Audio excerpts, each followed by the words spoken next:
J'ai toujours dit que pour obtenir un consensus, pour qu'il y ait une égalité, il faut qu'il y ait de la nouveauté. La Révolution française a été marquée par de la nouveauté. On change les règles pour tout le monde, et par conséquent, il n'y a pas de gens qui ont des avantages préalables. La phase équinoxiale est une phase qui ne peut fonctionner que par le biais de la nouveauté. C'est-à-dire quelque chose qui est radicalement nouveau pour tout le monde et qui évite de conforter des positions antérieures des uns ou des autres. Sans cette nouveauté radicale, une phase équinoxiale ne peut pas être vécue de manière intéressante.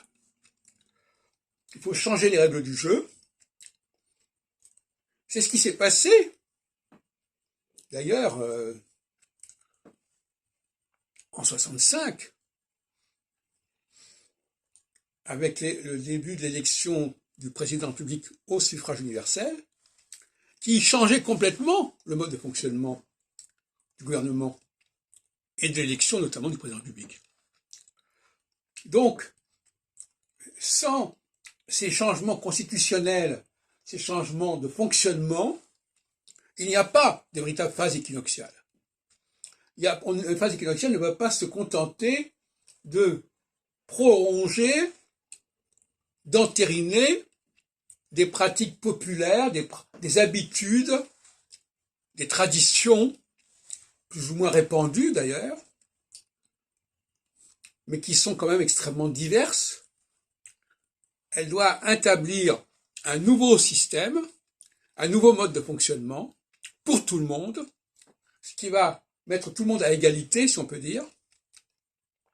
Et c'est pour ça que je dis que la devise républicaine ne devrait pas être liberté, égalité, fraternité, mais liberté, égalité, nouveauté. Il faut constamment créer de choses nouvelles pour sous-tendre l'égalité et la liberté.